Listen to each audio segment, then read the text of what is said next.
Okay, I usually start off with a satellite image. This morning we'll get the image from the Suomi spacecraft, which was named from NASA after Dr. Suomi, who's considered the father of satellite meteorology. And looking at this satellite image, because of the visible infrared imager on it this year, the Joint Polar Project is actually going to help us look at ice on larger rivers and lakes this winter, and we'll see how that goes. But as everyone's been talking about, the prominent feature, of course, in the past week has been the two lake effect plumes off of Erie in Ontario. When you get this type of setup with lake temperatures in the upper 40s and at 10,000 feet, 55 degrees colder, you get a tremendous lake effect, which we've seen. From the no-risk people, the no-risk office, we're looking at snow depths this morning. And anyway, we've heard reports of up to 80 inches of snow. And snow water equivalents, which we're really desperately seeking, we're seeing from the model snow water in some of the lower portions of the Buffalo Creek watersheds, 5 inches of snow water equivalent. We're currently working with the Buffalo office to get snow water equivalent reports by Friday, and we're working with no-risk people to actually fly some flight lines between Saturday and Monday in that area to give us a better deal on how much water is in the snowpack and how it's going to melt out. In addition to that snow you saw there, the 63-inch total, the forecast for last night through Friday night is expecting in that same area of southwestern New York another 24 to 30 inches. Since we last spoke in mid-September, we were very dry early, as the last 60-day departure shows. And then the eastern sections near the coast got very wet. Our temperatures were above normal early in the period in October, and we turned much colder for November, of course, with the very significant lake effects November snows. But I want you to take a look at that 60-day map. We're still showing a lot of area in the northeast below normal precipitation, with the coastal areas getting the brunt of the rain in the last 30 to 45 days. And these two maps here, the top is the 30-day precip total. You can see the coast has gotten anywhere from 6 to 9 inches of rain in the last 30 days, which is way above normal. But if you look at the 90-day departure from normal, that brought that coastal area just about back to normal. So we were extremely dry for the late summer, early fall period, and still covering much of our area 2 to 6 inches below normal in the interior, which has led to the drought monitor putting us in the abnormally dry to moderate drought in southern Connecticut and a little portion of eastern New York. But we've cleaned it up along the coast so that we're close to average. One thing I just wanted to bring out, this is a brown paper bag, quick look at the preliminary NOAA atlas. That atlas is going to be updated, which hasn't been updated since 1961 for the Northeast. What I have overlaid here, which is hard to read, is the old TP40 atlas in 1960, which shows the 100-year 24-hour rainfall of isopleths, which have no orographic influence in them, compared to the 100-year 24-hour Northeast Regional Climate Center precip.net map out of Cornell, the black lines, and then underneath that is the new quick look for the NOAA atlas for the 100-year 24-hour rainfall. The differences we see so far are between the new Cornell atlas and this latest NOAA Atlas 14 is we had the Irene effect was not in the Cornell atlas, but it is in the latest atlas, which will be published in about 11 months. So there's some half-inch to inch higher amounts in western New England for the 100-year event, and some slightly lower figures in that atlas in eastern New England. So plus or minus a half to 1 inch we're seeing in this southern central New England area is what we're seeing in the new atlas compared to the Cornell atlas. And of course all of these are much higher than the 100-year 24-hour rainfall in the TP40 atlas. So this was just a quick look. Don't want you to think you're going to see this picture again, because we'll be updating it. Moving over to the ENSO El Nino Southern Oscillation.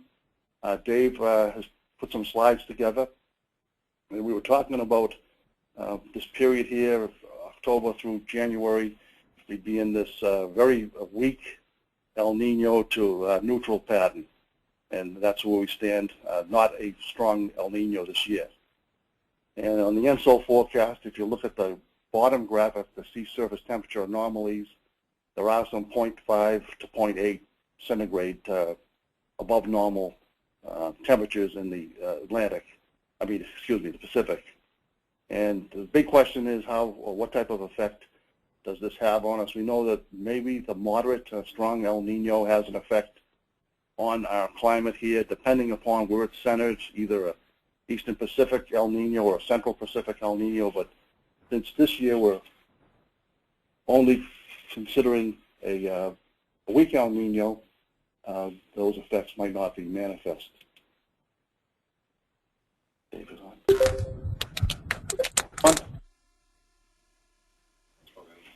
A few of the ENSO considerations that we've seen is the moderate to strong ENSOs do appear to have a wet signal in parts of New York and New England, most pronounced in the southern basins and the east coastal basins. And the wet does not always translate to more flooding, and it varies greatly by basin. Some of the researchers are comparing the setup right now to 1986-87 fall, winter, spring El Nino setup. Significant flooding did happen late in that winter in parts of Maine, Connecticut Basin, Upper Hudson, Mohawk, and even southern, like I said, in western Maine. To a lesser degree, the Hudson and the Merrimack flooding. And other very active, strong, moderate to strong El Ninos, of course, were the 2009-2010 season, which broke a lot of records here in southern New England for flooding without snow melt, which was very interesting. And flooding above normal, with above normal rainfall has occurred in either the negative or positive phase of the NAO, so there's no real clear correlation to us with that. Looking back, we've compiled some of the precip statistics for the fall, winter, and spring. Here in the upper left graphic is the October, November, December precip of 1986. You can see that very wet signal in southeastern New England. If you go to the lower right graphic, the percent of normal is well over 100% in the fall of that year. Going into the winter of that year, although it was a little drier than normal, it was very cold and there was quite a bit of snow in western Maine.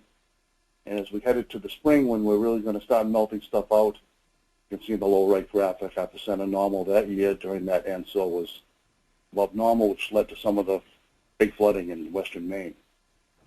We've also looked at variability. For this graphic shows the number of floods by flood category for the Lake Champlain watershed. And during a moderate and major ENSO events, the very top cluster is the mean of all years of major, moderate, and minor flooding. And you can see the variability during these ENSO events. We have quite a few of them showing more minor flooding in the Champlain basins. And we have the 87, 88, the fourth one down, showing a significant increase in the moderate to major flooding during that ENSO event. But the key we want to stress here is the variability on this. If we look at the upper Hudson, again, the number of floods by category during the ENSO event, we can see that, again, it varies wildly from a significant increase in moderate and major events to nothing at all in 1994-95 ENSO event. And again, for the lower Merrimack, the top line is the mean of all events, minor, moderate, major flooding. And we can see the 2009-2010 dramatically was the worst case, where we had 16 minor flood events and 4 major events that ENSO period. And then we could go to other years when nothing at all happened. The 60s event really sticks out for these events because we were in a major drought then, so the ENSO that happened then didn't really do anything on our basins. Okay, moving away from that and looking at the 24-hour precip, of course, we've had half inch to an inch of precip falling in the lee of the lakes, and our 48-hour QPF is continuing to add up on the precipitation up to another inch, inch and a half liquid equivalent in the lee of the lakes. The current stream flow conditions, this was taken, this is not a 7-day average, this was a daily stream flow, which after the event 2 days ago really wetted up part of Massachusetts to the normal, above normal range. We're interested in out in the Buffalo area. Stream flows are normal to below normal, which helps somewhat. But the recent rains have really wetted up stream flows. Also, the groundwater conditions above normal along the coast, but reflecting the dryness we talked earlier in Connecticut and portions of New York, there are some gauges that are still well below normal. Our current forecast river conditions, we are not anticipating any flooding for the next 72 hours in our area, but as we looked at our longer range ensemble forecast, we are seeing out in western New York with the warm-up anticipated that we are approaching minor flood at some of our locations. We are going to run contingencies this morning after this. So before 1 o'clock, we'll have a better update on the actual melt we feel is going to happen out there and what it's going to do to stream flow. As of right now, we're looking at a period from Saturday midday to Tuesday midday above freezing temperatures in the Buffalo area. 30 Saturday, near 40, raising to near 40 by Sunday morning, getting into the low 50s Sunday, staying in the 40s Sunday night, upper 50s on Monday, and temperatures getting back towards freezing at midday Tuesday.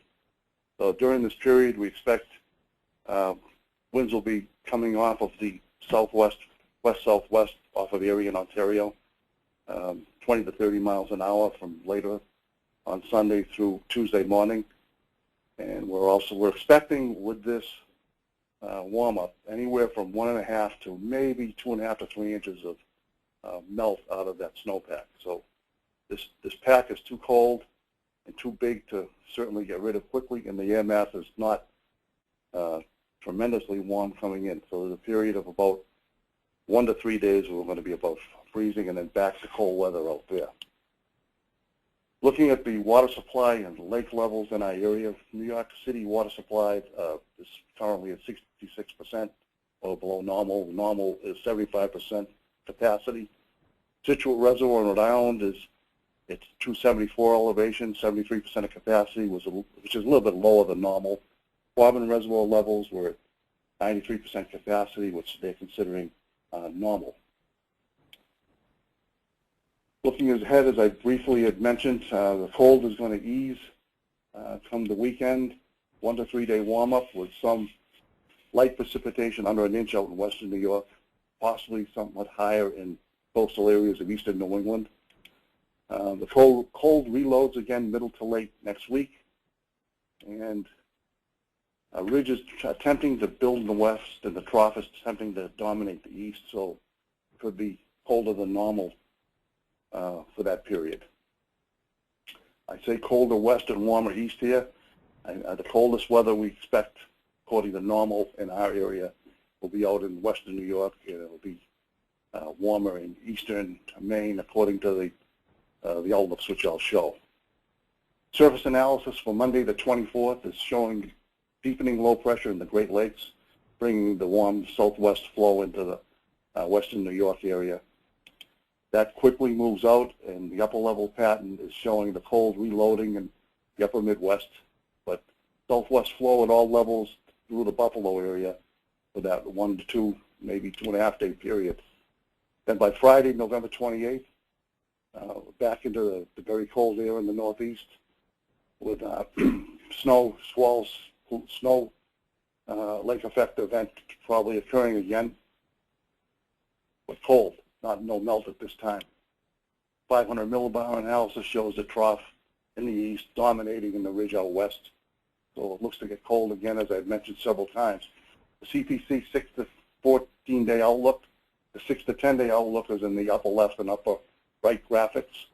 It's coldest below normal in the extreme western part of our forecast area, in the Buffalo area, above normal in much of New England, and precip above normal for the coastal areas and most of New England. In the 8 to 14 day period, the lower left, lower right graphics, pretty much the same temperature regime, coldest to the west, with normal precipitation over the area. I shouldn't have done that. Okay, the 30-day outlook which came out about a half an hour ago is showing the northeast above normal with normal precipitation. And I looked at the seasonal, but that hasn't been updated yet. It did show warmer in the north, but we're waiting for them to come out with the new seasonal outlook. It should be ready this afternoon. Our self-briefing page has gone to the cold scheme, so you can look here and get all of our products updated on the left-hand side of the page, and on the right-hand side you'll see more of the national products. And of course, starting in early December, we're going to be sending out a daily briefing on Facebook and Twitter from our hydromet desk, and we'll be sending to the partners anything of interest that we see in those during that period also. Our next briefing we plan to have on December 17th, if not sooner, at 11 a.m. Trying to get back to the Friday schedule. And these are just some of the shots that I'll leave you with out west. And you know, we heard that Buffalo, the stadium is with 4.5 feet of snow in it, and they're playing the Jets, and the new logo for the Jets team is "Just End the Snow." And we're calling this frozen hydrology. And hopefully this isn't going to happen, but possibly coming to a river near you soon in western New York. And we'll be monitoring this through the weekend as we get closer to the event. But at this time right now, the western New York flooding looks to be minor and not a significant big meltdown. Any questions? Yeah, Ed, this is George Catronio in Buffalo. As one of those people that is suffering from all this, and that picture of that door is about what it looks like outside my house. Wow. I've been snowbound since Monday night. But I understand earlier you said that you're looking for an update on the potential flooding at 1 o'clock today. Is that true? What we're doing is we're going to run some contingency forecasts here based on some of the temperatures and precip we see coming in. And FEMA Region 2 wants our regional office to do an update at 2 o'clock with them.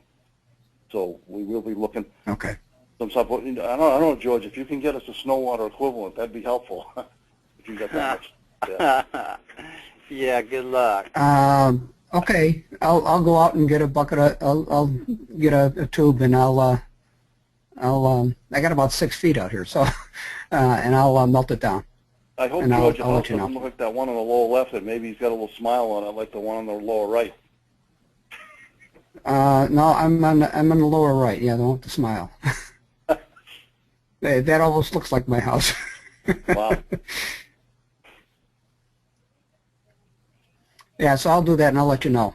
Yeah, thank you very much, I'll get that George. for you. Any other questions or comments? Or? Hey, Ed, this is George. So you've looked at the ensemble forecast.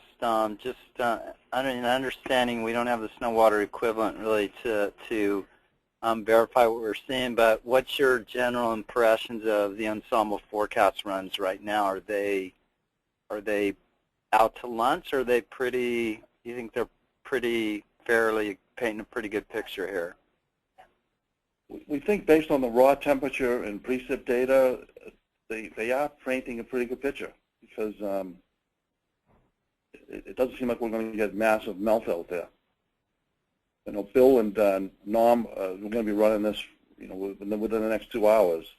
But we're figuring 1.5 to 3 inches will come out of the pack. Streamflow has been a little bit below normal. And the thing is, getting this water to the rivers is going to be something, because none of the drainage systems are open out there. Everything's clogged or covered with snow. So that might attenuate runoff getting into the river a little bit, if you can believe that. But anyway, urban problems, yeah, the urban problems, I talked with the MIC at Buffalo, and they're worried about some urban problems and urban flooding because of that. Okay.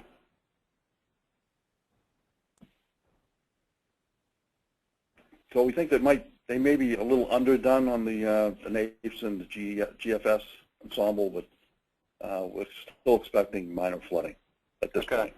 All right. And will you give me a call after you've done your contingency runs, please?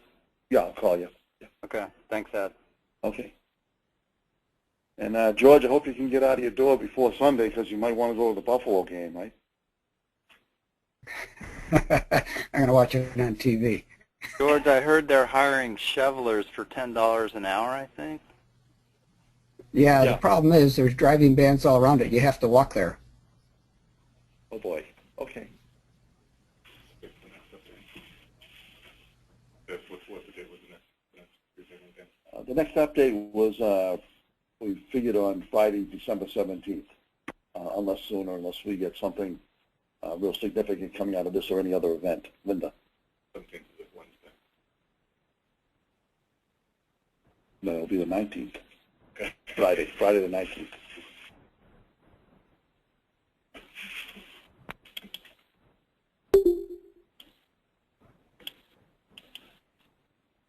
Oh, there we go.